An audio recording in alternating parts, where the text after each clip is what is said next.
Bonjour à tous et bienvenue dans cette nouvelle vidéo. Oui, ça fait longtemps qu'on n'a pas fait une vidéo en extérieur et ça valait le coup parce que je me suis acheté ce petit bolide actuellement. Là. Je me suis acheté une petite MX5 NC de 2008. Donc qui dit 2008 dit véhicule assez ancien quand même dans la technologie qu'elle embarque. Bien sûr, on s'entend quand on parle de véhicule ancien, hein, c'est encore un véhicule en plein essor qui est une belle petite pépite je trouve, mais je parle plutôt ici d'écran, d'avoir CarPlay, d'avoir Android Auto, d'avoir sa musique, d'avoir un GPS directement dedans.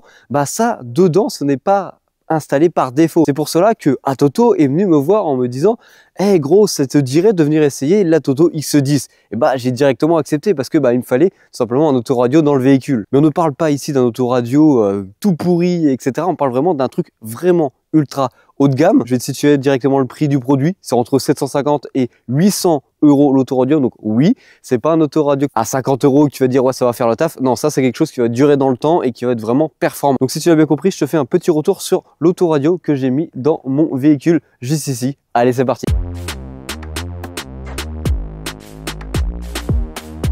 Bien sûr, comme d'habitude, n'hésite pas à t'abonner et à liker car ça me permet de te faire de ce genre de vidéos extraordinaires, en plus dans un décor magnifique. Il commence à faire beau, donc on peut refaire des vidéos à l'extérieur. Alors, avant de rentrer dans le cockpit du véhicule, je vais venir te montrer et te parler directement de la fiche technique du produit parce qu'on a quand même quelque chose d'assez lourd. Alors déjà, ce produit-là, l'autoradio se décline en 3 tailles, le 7 pouces, le 9 pouces et le 10 pouces. Moi, personnellement, j'ai pris la taille 10 pouces car c'est la taille d'écran, entre guillemets, qui se vendait le mieux dans le décor de mon tableau de bord, qui s'incrustait directement dedans et je ne voulais pas avoir un écran qui sort. Par exemple, la taille 10 pouces, tu vas voir la dimension de DIN qui rentre, mais tu vas avoir un écran qui ressort, tout simplement pour avoir un écran plus grand. Moi, je ne voulais pas ça, donc c'est pour ça que j'ai dit à Atoto, moi, envoyez-moi la version 7 pouces. Alors, tu pourrais me poser la question, bah, comment on l'installe directement dans mon véhicule? Alors, ça dépend vraiment de ton véhicule pour venir démonter ton autoradio de base. Alors moi, sur la MX5 derrière, c'est vraiment très simple, c'est vraiment très efficace. T'as 3-4 vis à enlever, tu retires tout le carénage et c'est parti. Là-dessus, ça dépend vraiment de ton véhicule. Alors après, tu as vraiment pléthore de câbles qui sont déjà fournis dans la boîte. En gros, tu vas avoir un kit universel pour tous les câbles. Alors par exemple, moi pour mon véhicule, j'étais censé être obligé d'acheter d'autres câbles, mais bon, ça va, moi c'était déjà disponible dans le véhicule car l'autoradio avait déjà été changé par l'ancien propriétaire.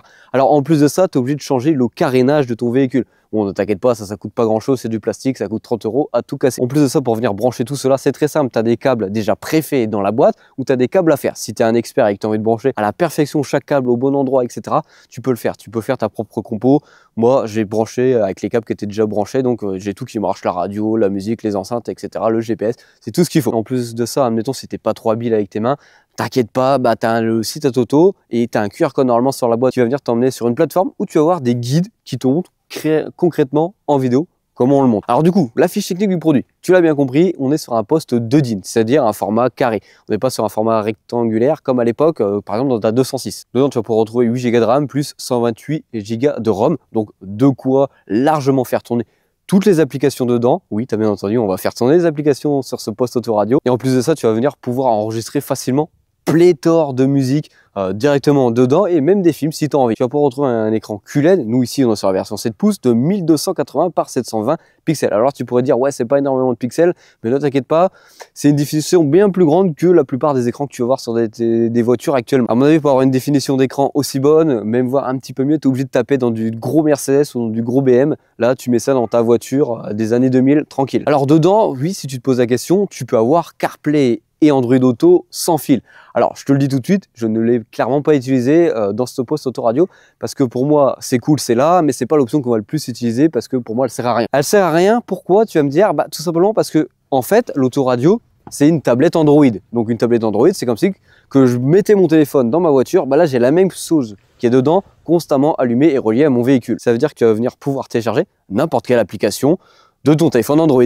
Donc tu as le Play Store, tu viens télécharger YouTube, TV d'Orange, bon ça c'est pas bien, mais tu vois, tu télécharges vraiment ce que tu veux, YouTube Music, Spotify, Waze, Map, tu télécharges vraiment tout ce que tu peux télécharger sur un téléphone Android dessus. Ça simplement qu'à venir lui envoyer du Wi-Fi via ton téléphone, tout simplement tu fais un partage de co à ton poste autoradio, tu allumes juste ton modem sur ton téléphone. T'inquiète pas, ça ne change rien à l'autonomie de ton téléphone parce que si tu fais un CarPlay en Android Auto, bah avec un sans fil, bah, c'est le même principe, ça allume le Wi-Fi, le Bluetooth. Sauf que là, tu es complètement indépendant de ton téléphone, donc tu fais ce que tu veux avec ton téléphone à côté. Donc oui, si tu l'as bien compris, tu as la Wi-Fi dedans, mais tu as aussi un modem 4G. Donc c'est-à-dire si tu as un deuxième forfait ou une autre carte SIM, tu viens le mettre directement dans ton poste radio, et bah tu n'as même plus besoin de brancher ton téléphone, en tout cas de mettre ton téléphone en partage de co. Tu as un Wi-Fi directement intégré dans ta voiture. Et là, tu pourrais me poser la question, ouais Hugo, bah maintenant vu que j'ai la Wi-Fi dans l'autoradio, bah comment il fait pour avoir le GPS? Bah t'inquiète pas, tu as aussi un GPS intégré à ton véhicule. Alors concrètement, Autoto ou d'autres vont venir te conseiller de venir mettre le petit carré GPS sur ton tableau de bord. Moi, je l'ai foutu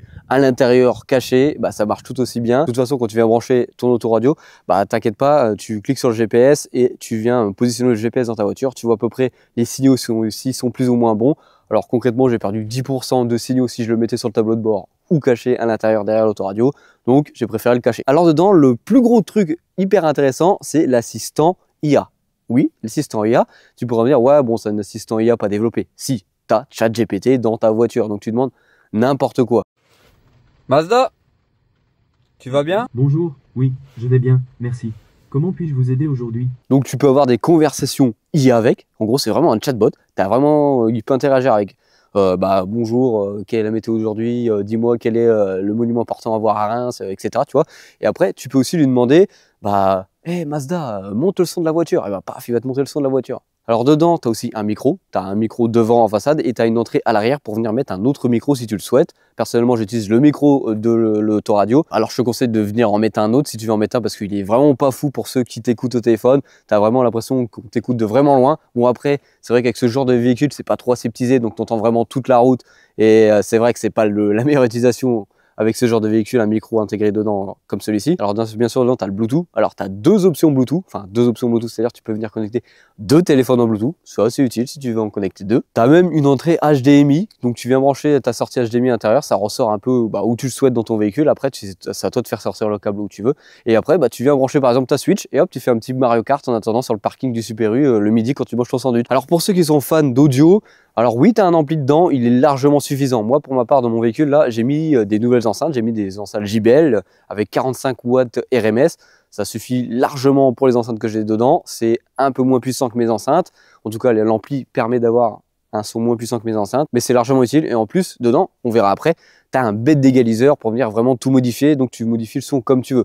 Et au pire, si l'égaliseur te plaît pas, tu as le Play Store, tu viens télécharger un autre égaliseur pour venir modifier le son de ta voiture. Alors derrière, je t'ai pas parlé, mais tu as aussi d'autres entrées pour venir brancher des caméras, tout simplement une caméra de recul, les caméras pour voir à l'avant. Tu as aussi même des entrées pour venir brancher un système lumineux à l'intérieur du véhicule. Ne t'inquiète pas, tu as les produits directement d'Atoto qui te proposent ça, mais tu peux venir brancher n'importe quel autre produit si ça te chante. Bon, je pense qu'on a fait le tour de la fiche technique. Toi, ce que tu attends, c'est que j'aille te le montrer derrière et te dire comment ça fonctionne en direct. Allez, t'inquiète pas, viens avec moi. Je vais venir te montrer comment on fait, en tout cas comment fonctionne plutôt ce petit autoradio. Allez, viens. Du coup, on rentre dans le carrosse et tu peux voir que l'autoradio, il ressemble à ça. Alors t'inquiète pas, il n'est pas allumé. Parce que je vais te montrer quand même la rapidité pour venir l'allumer. Tu as simplement qu'à venir, hop, mettre la clé. Tu viens tourner la clé, tu allumes le contact. Tu vas voir que l'autoradio, quand même, s'allume assez vite. Voilà, tu vois, il s'est allumé instantanément. On va couper le son. Tu peux voir que par défaut, moi j'ai dit que ça devait lancer Waze directement. Alors là, je vais pas partager encore le Wi-Fi, mais tu peux voir que tout simplement, s'il a déjà téléchargé la carte auparavant ou qu'il a déjà roulé ici, vu qu'il a l'option GPS, ça marche déjà. Alors, je vais venir t'activer, en tout cas, je vais venir activer le Wi-Fi. Alors voilà, c'est bon, j'ai mis le Wi-Fi sur le véhicule. Alors tu peux voir que là on est sur Waze, tu peux voir que c'est totalement fluide. Je fais n'importe quoi, voilà, on est vraiment sur une map qui est vraiment très fluide. Alors là, ne t'inquiète pas, ça affiche pas ça, ça dépend pas de l'autoradio, ça dépend vraiment de ma Wi-Fi actuellement. Alors là, vu que je suis dans les bois, comme tu peux le voir, ça marche pas des masses. Mais voilà, ici, tu peux voir que c'est extrêmement fluide. De toute façon, c'est l'application Waze. Alors ça, tu vois, c'est l'application que j'ai mis par défaut, parce que par défaut, quand tu cliques ici, c'est pour revenir sur le menu de base. Il va te mettre ici tout simplement Google Maps. Alors par défaut, c'est Google Maps qui est implémenté dans le logiciel. Moi, j'ai mis que ici, sur l'option GPS, ça me lance Waze, tout simplement pour avoir les notifications sur le trajet. Tout simplement. Alors, ici, on va attaquer les boutons que tu as ici. Ici, tu as le bouton pouvoir, tout simplement pour venir l'éteindre. Ici, tu as le bouton, c'est le même raccourci que tu as juste ici. Hop, tu as le raccourci ici. Tout simplement, on va revenir sur Waze. Ici, tu as les boutons volume. Alors ici, tu as ici mic. C'est tout simplement le micro par défaut de l'autoradio. Alors comme je t'ai dit tout à l'heure, vaut mieux mettre un vrai micro branché derrière. En tout cas, par exemple, pour mon type de véhicule, bah, la personne de l'autre côté, elle va t'entendre, mais elle va t'entendre avec un son qui est pas fou. Bon, enfin bref. Ici, on est vraiment sur l'interface par défaut. Alors, si tu l'as bien compris, on est vraiment sur une tablette Android. C'est-à-dire que ça, c'est des widgets. Ça, c'est des widgets que je viens bouger. Par exemple, ici, je reste dessus, hop, je le descends. C'est vraiment, en gros, c'est une tablette Android. Tu prends les widgets par défaut. Alors là, moi, ici, c'est le widget du YouTube Music, pardon. Mais ici, tu as les widgets de Atoto, tout simplement pour afficher l'heure. Ici, tu as le widget Google Maps. Ici, tu as le widget pour voir la météo. Alors, c'est vraiment très simple. C'est vraiment comme une tablette Android. Ici, hop, widget. Et hop, tu vas voir que tu as plein de widgets.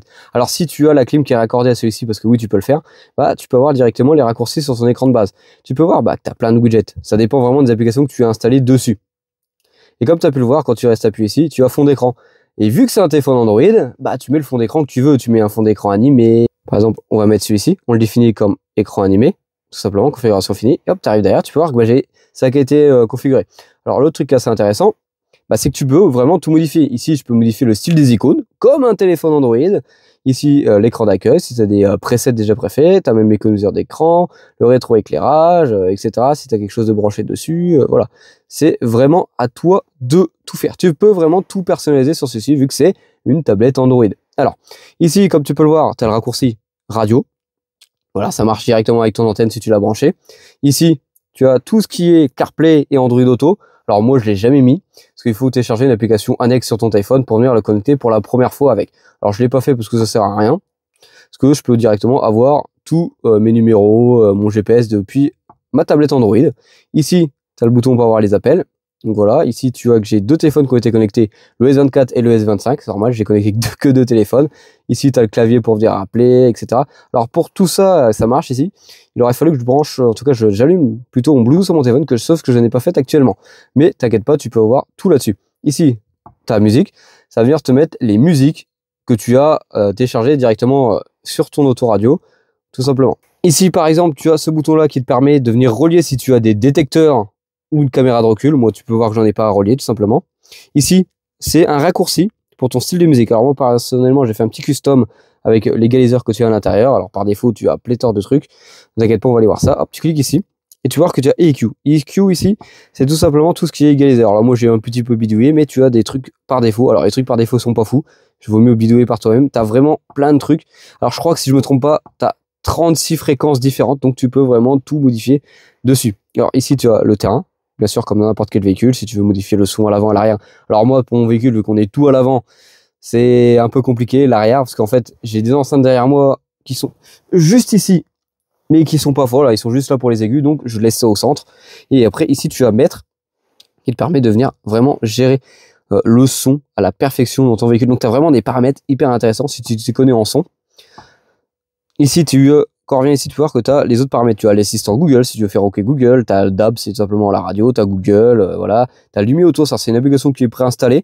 C'est pour venir mettre un éclairage d'ambiance dans ton véhicule si tu en branches un à l'arrière, tout simplement, comme dans une Mercedes ou dans une BM. Tu cliques dessus, tu viens changer les couleurs en direct. Alors moi, pour un pas, j'en ai pas.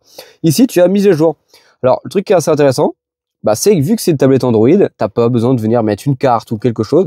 Simplement Internet, et puis ça vient télécharger sur ta 4G ou sur ta Wi-Fi de maison, et hop, ça vient mettre à jour tout simplement ton véhicule. Alors là, vérification échouée, c'est normal, j'ai une 5G qui est complètement nulle à chier dans les bois. Alors ici, quand tu slides, tu peux voir que tu as par exemple palette, musique, etc., Spotify, tu as vraiment tout. Et là, le truc intéressant, c'est ici, Play Store. Et ici, dans le Play Store, tu viens installer n'importe quelle application. Tu peux même pas installer InShot pour faire du montage vidéo. Voilà, c'est pour te dire qu'à quel point tu peux venir télécharger n'importe quelle vidéo. N'importe quelle application. L'autoradio vraiment fluide et vraiment très utilisable. Et ça, c'est important. Par exemple, ici, j'ai allumé le véhicule. Tu vois que ça n'a rien changé. Ça n'a pas fait sauter l'autoradio parce que tu as des autoradios, tu peux venir les brancher, paf, ça se coupe et puis ça bégaye un petit peu. Là, je te mets Waze. Je vais rouler un petit peu et tu vas voir que le GPS qui est à l'intérieur marche plutôt bien. Alors, je vais essayer de pas finir dans une lornière. Ce serait un peu con de venir sortir ce véhicule-là des chemins. Parce qu'en plus, en propulsion, je vais galérer. Alors là, tu peux voir qu'on avance directement sur la carte. Donc, le GPS fonctionne vraiment très bien dans le véhicule. Bon, ça y est, je me suis décalé. Je suis à l'endroit où on a un peu plus Internet. je vais venir te montrer l'IA à l'intérieur. Mazda, quelle est la météo de demain à Paris? Alors bien sûr, après tu verras qu'on choisit le mot qu'on veut pour venir l'activer tout simplement. Là pour moi j'ai mis le mot Mazda parce que je me suis dit tiens je vais faire comme Mercedes mais dans mon véhicule. La météo demain à Paris sera globalement nuageuse. La température oscille entre 2. Voilà, bon alors pour les paramètres c'est ici, Drive Chat. Tu vas ici dans guide d'utilisation, tu vas voir que tu dois devoir télécharger cette application là, Swift Stone. Alors tout simplement tu vas juste venir scanner un QR code que tu as ici et que tu vas venir scanner sur ton téléphone. Alors après, truc qui est cool, c'est que tu peux reavoir sur ton téléphone les conversations que tu as eues avec ton véhicule. Donc ça c'est hyper intéressant. Ici tu as toutes ces compétences, donc tu vas pouvoir voir ce que le produit fait. Tu vois qu'il fait beaucoup de compétences tout simplement. Alors voilà, on arrive sur la fin de cette vidéo, j'espère qu'elle t'aura plu. Alors oui, on est sur un auto-radio qui est super cher, mais il est ultra performant. N'hésite pas à me dire en commentaire ce que tu en penses. Moi personnellement, vu que je l'ai reçu, je l'apprécie comme il est et je l'aime vraiment beaucoup. Ça apporte vraiment du modernisme à mon véhicule. Alors ne t'inquiète pas, tu retrouveras aussi d'autres post autoradio sur la gamme ATOTO qui seront peut-être beaucoup moins chers et un petit peu moins performants certes, mais qui fonctionneront tout autant, donc n'hésite pas à aller les checker. Encore une fois, merci à ATOTO de m'avoir envoyé ce produit là, je kiffe, franchement je kiffe ça dans mon véhicule, ça me modernise vraiment, et surtout l'assistant IA, j'aime vraiment bien, ça me permet d'avoir un véhicule moderne comme une Mercedes, ou qu'on pourrait lui dire hey Mercedes, montre-moi le chauffage, voilà c'est pareil, mais dans une ancienne voiture. Voilà, comme d'habitude, j'espère que cette vidéo t'aura plu, allez bisous.